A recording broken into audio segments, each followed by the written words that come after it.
All right, Luke, how are things? So it's a pain about the string issue and all that, but so what I've just got here for you is just a couple of arpeggios that you don't need the string for. So it's add nine arpeggios. They're fairly doable, but they're nice. It's nice to kind of be mobile with them. So we'll talk about the whole string issue, maybe doing something later on anyway. But for now, have a look at this. So we'll start off with B minor, okay?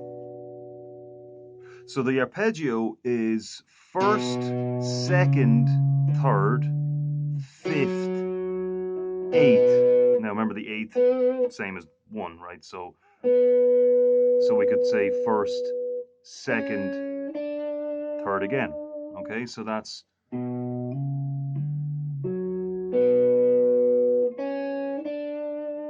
the minor one. That's the minor add nine one there. Okay, so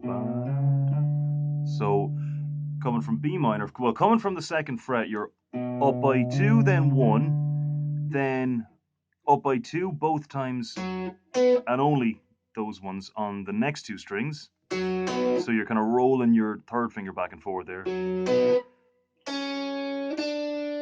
And then just starting fret and up by one then for the minor one. So preferably hammer-ons there both times.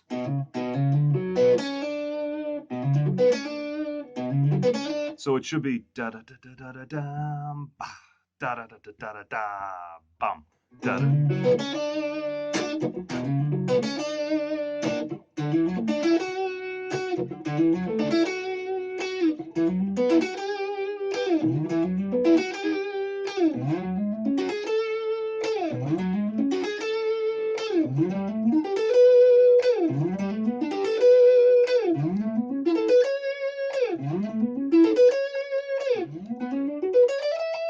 and then by the time, well, not that, that's putting in a fourth in there, so whatever. So, but yeah, by the time you get up to the 14th fret, you're basically you're back where you started. Okay. So got that one. Got the B minor. So that's the chord of one, right? Then we go up to the chord of three, the relative major, which in this case is a D major. Now this one's kind of tricky, all right? So you really need the thumb at the back of the neck here. Again, not off to the side like that, just back, okay? To get that reach. So now you might use your for this two fret up one here, this note here. You can either use your middle or your third. Personally, I'd use my third, but middle works just fine as well. Keep in mind that you gotta, after you hit this one on that same fret, you gotta roll it down.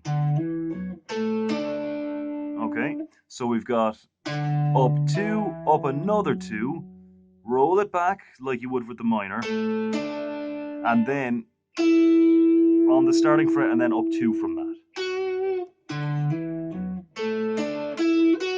And that's it. So then we go up again to the chord of four, E minor, and do the minor one.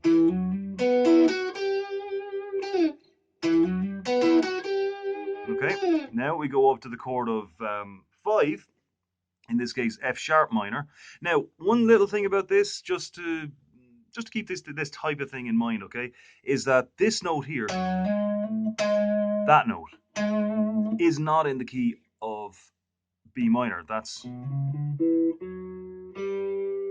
There's the sixth in B minor, but the note that we're putting in here in that arpeggio is that one, a sharpened sixth. Now, so you could, if you didn't want that, if you want to keep it all natural, what you can do is instead of that, you can go flatten this note on both counts. So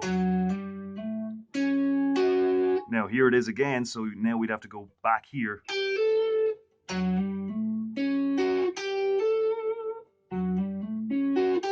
Now, on its own, it sounds like it doesn't really make any sense, but in the context of the rest of those chords, it actually does make plenty of sense, okay? So it's just a case of in the F sharp minor part of it, or a better way of saying it is in the fifth chord part of it, flatten the second of that chord to keep it natural, okay?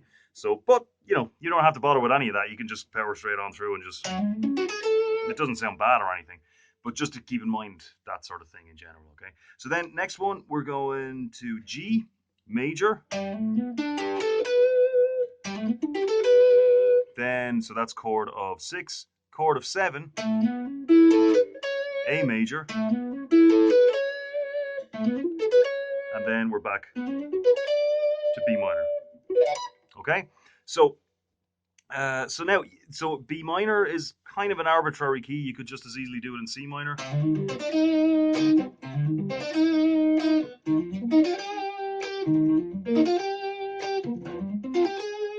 and so on and so forth. So just a couple of arpeggios to keep you going there, and I'll be in touch in the meantime anyway, sort something out. Just because you're only missing one string doesn't mean you can't do anything, obviously. So yeah, try that out, and I'll be in touch. All right, talk to you then.